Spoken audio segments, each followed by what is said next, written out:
It seems my dear husband has changed somehow. He told me, I'm giving this house to Olivia.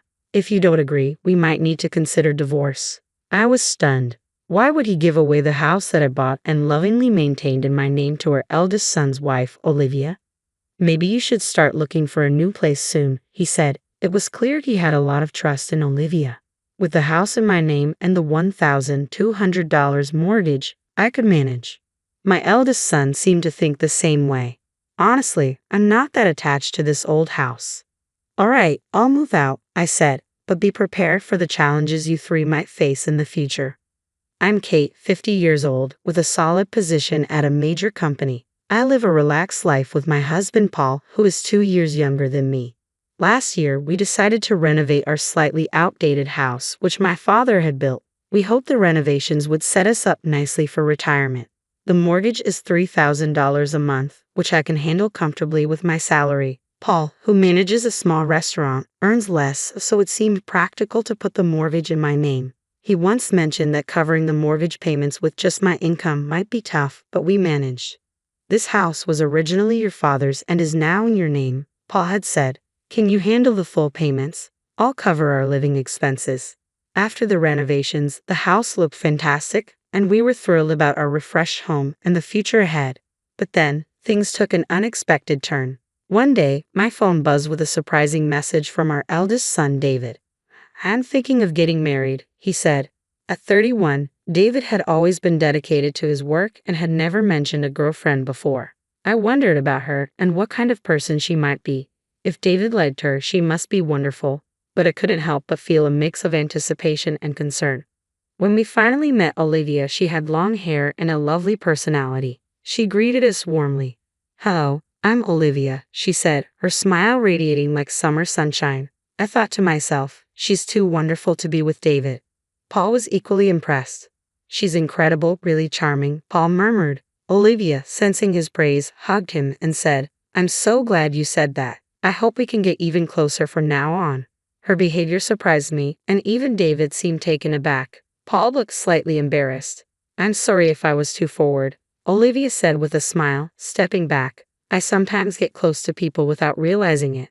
My friends always point it out, and though I try to be mindful, she laughed apologetically.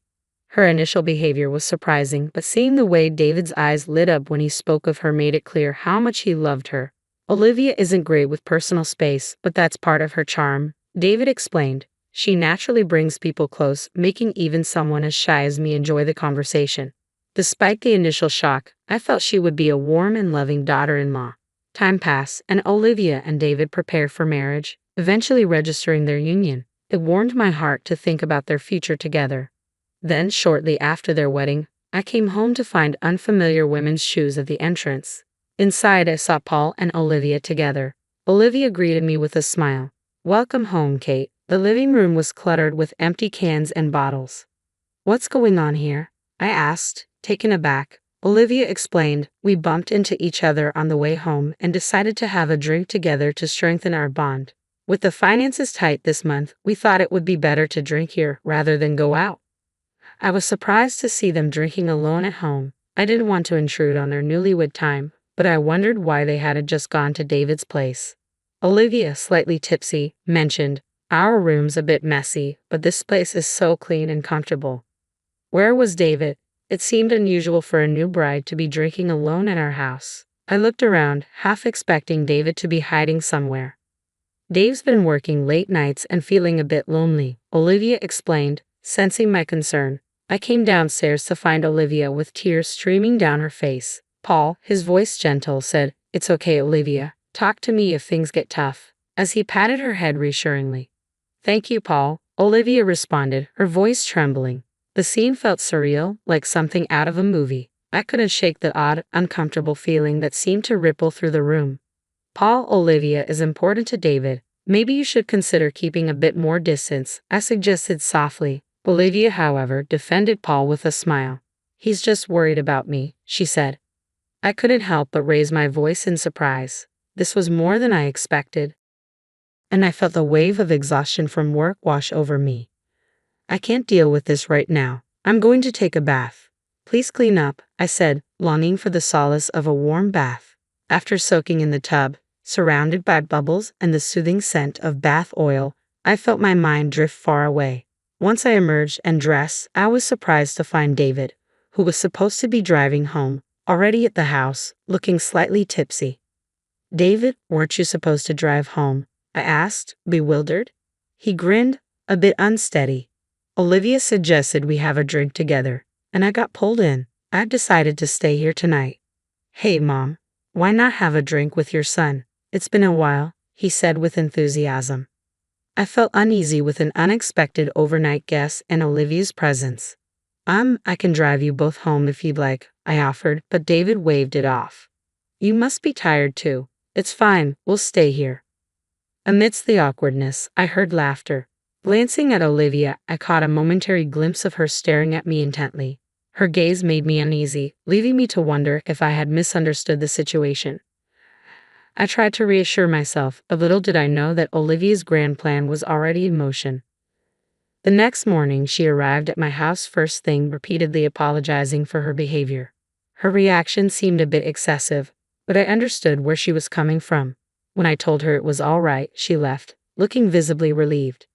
However, that night, to my surprise, Olivia was back at my house again. David was nowhere to be seen, and Olivia seemed different from before, which made me worry. "I'm sorry for coming again," she said, handing me a box of sweets. Paul also apologized, albeit sheepishly. "I might have been a bit overexcited yesterday. Sorry about that." I figured if this would help them bond, I should forgive them for now. Both Olivia and Paul thanked me sincerely, but just when I thought I could feel more mentally exhausted, a new twist awaited. One day, Paul approached me with a grim expression. "Can we talk?" he asked. I chose the living room as our spot to chat. While waiting, I was stunned to see David and Olivia walk in. My shock was evident as I greeted them with a confused "long time no see," but they only sat silently. The tense atmosphere hinted at some major news, making me increasingly anxious. Paul finally spoke, dropping a bombshell. "From now on, this house will belong to Olivia. If you can't accept that, we might have to reconsider our relationship." "Why are you saying this?" I asked, my voice a mix of shock and confusion. Before I could process what was happening, Olivia shouted, "You need to leave this house." I was utterly dumbfounded. "Hold on, explain yourself. What do you mean giving the house to Olivia?" Paul's cheeks flushed as he replied, "You've always caused trouble for Olivia. You should have thought about this before it got too late." I was at a loss for words, struggling to understand the sudden and harsh turn of events. I felt a deep sense of injustice. I hadn't done anything wrong, yet Paul seemed unconvinced. Olivia, tearfully, told them how much I had hurt her, recounting her pain. She stood next to Paul, visibly trying to hold back her tears. David looked at me with a disapproving gaze, saying, "I never imagined you'd do something like this, Mom. It's heartbreaking." Despite my attempts to explain, my words fell on deaf ears, and Olivia's tears continued to flow. Paul coldly announced, "That's why we decided to go our separate ways. The three of us will live in this house."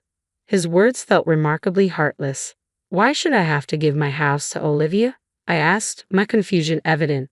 Paul replied, "Olivia is deeply hurt. Demanding compensation is one way to address it, but I thought of a different approach. I know how much this house means to you, so by taking it, maybe you'll understand the impact of your behavior." I struggled to believe this was fair or true, as I had never been unkind to Olivia. Moreover, considering Olivia hadn't worked since getting married, a $3,000 monthly mortgage seemed unmanageable for her. When I pointed this out, Paul responded with a smile. "The mortgage will be transferred to David's name.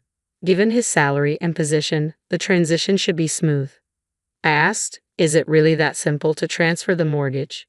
Paul nodded, explaining, "Usually it's difficult, but David works at a reputable company, and I have connections at the bank where you have the mortgage. I'm confident it can be arranged." His assurances did little to ease my concerns. The atmosphere grew increasingly hostile, as if I was being forced to surrender my home. Despite repeating my stance, I couldn't understand why I was being blamed when I had done nothing to Olivia. I couldn't bear the thought of giving up my house. Paul and Olivia grew increasingly frustrated with my response, and the conversation felt unbearably tense. Olivia, who had been crying the whole time, finally spoke softly. "Kate, please understand. Think of the baby." She gently stroked her belly. David added, "It's true, Mom. Olivia is pregnant, and if she's under too much stress, it could harm the baby. You need to consider that. The revelation that Olivia was pregnant complicated things. No one wants to add stress during pregnancy, but being asked to surrender my home on such short notice was overwhelming. Give me a moment to think, I said, retreating to my room. Lying on my bed, I was lost in thought when I noticed a long strand of hair on the pillow. No one in my family had hair like this. My heart raced with the unsettling thought of an affair.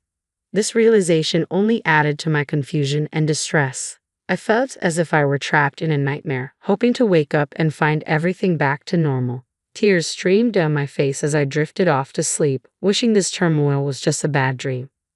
Late that night, I was jolted awake by voices coming from the living room, not David and Olivia, but a cheerful Paul and Olivia.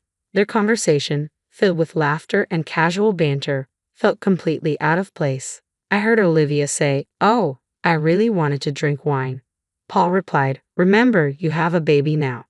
Their carefree chatter weighed heavily on me, and my heart sank further with Olivia's recent behavior. Then an unmistakable sound, a kiss, echoed through the house. Olivia murmured, "Oh, Paul, what if David or Kate sees us? It would be so embarrassing." My mind spun in disbelief. What were they doing? My stomach churned as I realized the depth of their betrayal. They were likely planning to enjoy themselves while I was out of the house. The thought was sickening. The long hair was definitely Olivia's, and without saying a word, I lay there listening to their conversation, feeling a wave of nausea. The idea of staying in a house that now felt tainted by their actions was unbearable. I no longer wanted a home that brought me such feelings. The next morning, I resolved that I needed to move on. I emerged in front of the three of them, rubbing my tired eyes. I hadn't slept well in that bed, but I kept that to myself. "Have you finally made up your mind?" they asked, their faces hopeful. "I've decided to give up the house," I said, trying to keep my voice steady.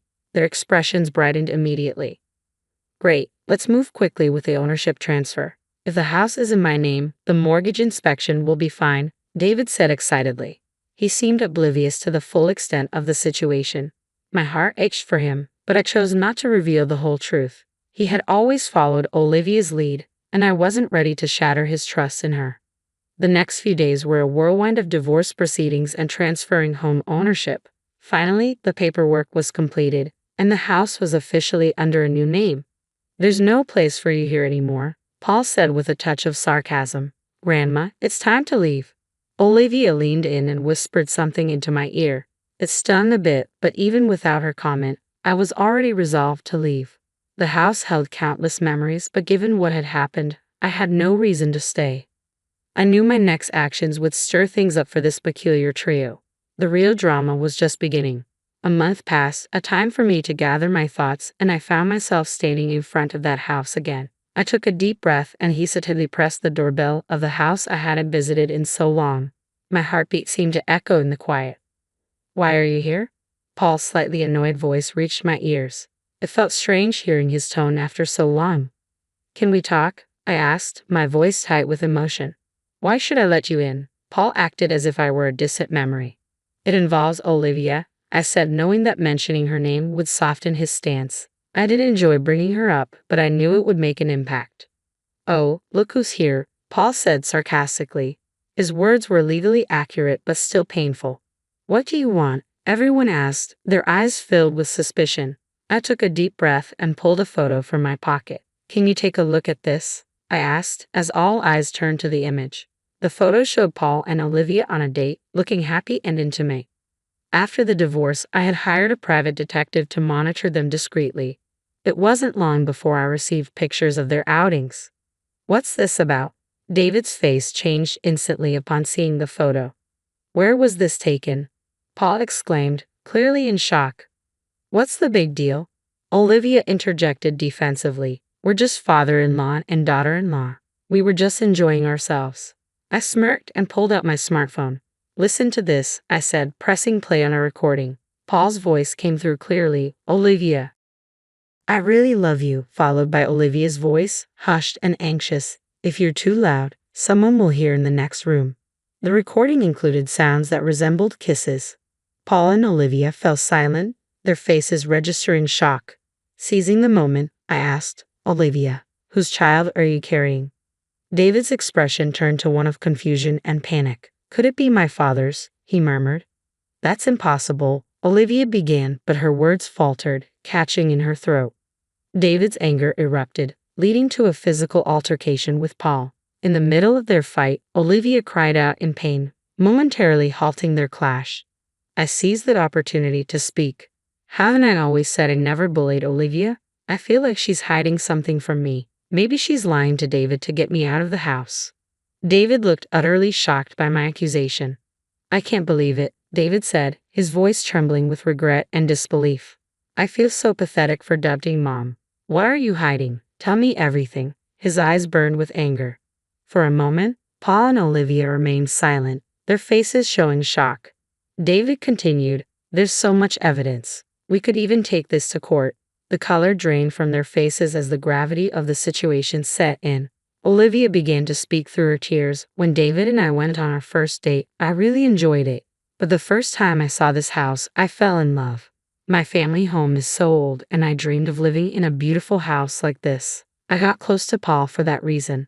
When we were introduced for marriage, I waited for Paul to return, and we had drinks alone. We became close, and it seems we planned to get you out of the house. Olivia's apologies were interspersed with tears. I'm so sorry. I got too greedy. I should have been honest from the start about wanting to live together. Her voice carried a hint of regret. In my family, my mom and grandma always argued. I was scared of living with a mother-in-law. This house is so beautiful and comfortable. I was hoping you'd leave. Her admission of the affair with her father-in-law was deeply unsettling. Paul took a deep breath, trying to explain. Every time I saw her smile, I knew she was using me, but the time we spent together felt so good. Still, it's unforgivable. David's response was brief but carried a heavy weight. His eyes were filled with betrayal, sadness, and anger. Both Paul and Olivia were left speechless, tears streaming down their faces. It was no surprise when David decided to divorce, and a DNA test later confirmed Paul was the father of the baby. I never thought this day would come, David murmured softly. I gently stroked his head, reflecting on how our family had changed because of Olivia. It seemed she hadn't fully grasped how her choices would impact her future. I had a feeling that, with time, my premonitions would come true. 2 years later, on a sunny day, Olivia remarried Paul and started a new life with him under the same roof. Their children went to a nearby daycare, and Olivia tried to make friends with other mothers, though she often felt isolated. Her family's resistance to her divorce from David and her remarriage to Paul had strained their relationship. Their anger towards Paul remained intense, and family gatherings were rare. Meanwhile, the big, beautiful house now quietly stood, occupied only by David. He found solace in the memories of the past and hopes for the future. I've thought about selling this house, but my mother grew up here. I can't easily part with such a cherished home, David said, looking into the distance. He had cleaned and sorted out everything Paul and Olivia had left behind. With a hint of embarrassment, he added, If I had known you'd go through all this trouble, I wouldn't have said anything. I know it's not right to blame them, but I'm sorry. I'm not sure if you can forgive me, but please feel free to visit the house once in a while. I'd like us to share more together. He handed me a voucher for a resort hotel. I was deeply moved by his warm gesture and nearly brought to tears. Though I couldn't forget everything immediately, I wanted to rebuild our relationship slowly over time.